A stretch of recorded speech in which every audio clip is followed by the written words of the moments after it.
The developing story now on 6 Senate standing committees will hold elections for chairpersons and vice chairpersons in committee today, various committees today starting at 9:30 a.m. Several other committees held elections yesterday that saw Nyeri Senator Ephraim Maina elected as chairperson of the Committee on Energy, Senate Committee on Agriculture, Livestock and Fisheries, elected Embu Senator Peter Njeru Ndwiga as their chairperson, while his Baringo counterpart Gideon Moi will lead or will head the Information and Technology Committee.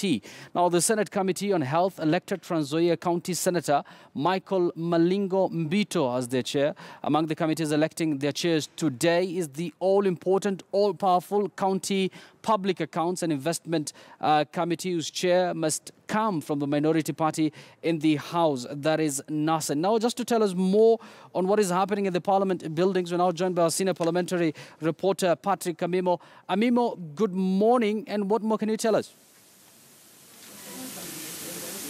Thank you, Yusuf. Already today, the Senate committees are lined up to have at least elections in 6 committees. This morning, we just had concluded elections for the Education Committee, where Bomet County Senator Christopher Langat was elected the chairperson of the committee, and he will be deputized by Uasin Gishu County Senator Professor Margaret Kamar. And just joining me is the Professor Kamar, just to tell us on what she intends to do with what the committee intends to do with the changing curriculum in our education sector. Professor. Yeah, thank you very much. First, I want to appreciate the committee members. We have a very strong committee. You should note that one of the members is Professor Ongeru, who was also a Minister of Education. And we have even Dr. Muruve. Most of these have been lecturers in the universities. So it is a very, very strong committee that is going to assist this country in a very big way. As you asked about the curriculum that is coming, we are going to embrace the curriculum, but we want the curriculum to be looked at in a way that it transitions well our children from primary to secondary and from secondary to university. We know that our agenda is almost cut out for us as a Senate committee because we are the policy makers and the law makers. We also wish to look at how the review of curriculum can be anchored in law so that we don't get task forces just coming in and making recommendations that are trusted within no specified period of time. So as a committee, we shall be looking at how fast this new curriculum can be streamlined to ensure that we get exactly what the objectives of the new curriculum are supposed to be, which is practical-oriented, not too much theories, and also enabling students to use their skills. Because when you have a curriculum that is too theoretical, sometimes the students cannot use their thinking capacities. And these days, because of ICT, we know there are a lot of changes that have taken place. So yes, the new curriculum we will be embracing, but relooking at its implementability to ensure that that the students get what the country is aiming at. Looking at it, we have 844 system, which was also practically oriented, but it ended up not meeting its purpose because of maybe lack of infrastructure and support from the government. This time around, how do we look at this new curriculum to ensure that it meets those objectives? Yes, we cannot actually say 844 failed, as you have said, because some of it was lack of support. But it was not just lack of support. I think we didn't prepare ourselves well. We didn't prepare ourselves well to implement the 844 system. We know it has stabilized as far as universities are concerned. They are very stable in the way they are accepting the students and passing them through the university curriculum, which is one of the key considerations when you change a curriculum. You must see the end of the product to see how they are going to end up. And the universities have already stabilized as far as 844 is concerned. The practical aspects are things that you must prepare yourself. I think, again, in the new curriculum must relook at what was not implementable so that we don't continue to bring things that are not being implemented. If the practical area cannot be implemented, the practical area of the curriculum cannot be implemented because of resources or whatever, we need to adopt our resources to the curriculum. So the government must must resource the curriculum to ensure that we get what we have really put in the curriculum itself. So yes, as Senate again, we are going to do oversight thoroughly to ensure that the resources are enough and that the curriculum that is being put forward is one that is going to be practical, and not only in the implementation of the curriculum, but also in the product that we are going to get. So yes, we will be watching. We will be watching to make sure that the resources are enough.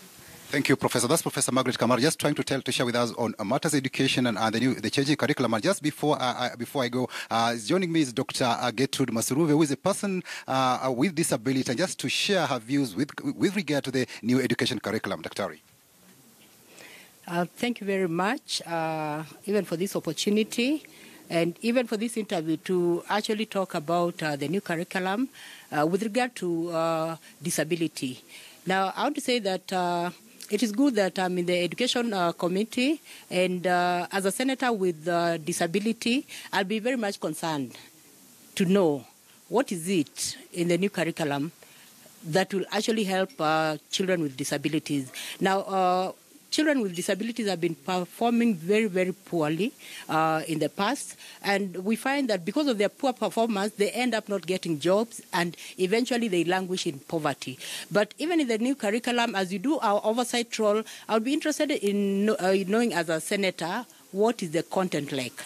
Is it disability accommodative, and is it content that is going to help children with disabilities be able to get jobs at par with the other counterparts? Because you find that in most places you go, you find that people are so much interested, companies are interested, organizations are interested in papers. But when it comes to papers, children with disabilities, eventually they don't have the right papers, and so they end up not getting jobs. So the new curriculum, I would be interested in knowing whether it is going to help and fill the gap that is there. Now, I want to say that I'm happy that I'm in this committee because I have a wealth of experience in even teaching learners with disabilities, because I have experience. I've taught as a teacher at St. Angela's School for the Deaf for about 2 years, and I saw glaring gaps, especially in the education of English. So I'd be interested in knowing right now in the new curriculum what has been done, especially in the area of education. How has the issue been resolved? Are the gaps still glaring? And if the gaps are still glaring, what is the Ministry of Education doing about it? What is the KICD doing about it? Because even as we talk about the new curriculum, we have to consider also the transition of learners with disabilities. If we do not do that, they'll be left behind and they'll continue languishing in poverty. So my oversight role will be really to know how learners with disabilities will be helped in the new curriculum, and if the content is actually relevant to them, and if the content will help them so that they achieve parity with the other learners in this country. Thank you so much. That is Dr. Gertrude Museruve, just trying to share with us our expectations as the Ministry of Education tries to come up with a new education curriculum, maybe which it says it will be implemented starting next year. From Parliament, back to you, Yusuf. One final question, Amimo, before I release you. Another important standing committee apparently is the County Public Accounts and Investment Committee. And apparently, Amimo, this is a position that has been reserved for the opposition, that is NASA. Who are some of the faces or some of the individuals expected to vie for the position? So far, these are the Public Accounts Committee will expect that they'll be holding the elections at 12:30 today, and we expect at least these are somewhat that Vihiga Senator George Khaniri is one of those people who expressed interest to be to chair this committee. But that time, we'll get to know the real contestants in this particular position committee when that time comes. Yusuf? To you at exactly 12 p.m. today. Thanks, Amimo, for that update from Parliament.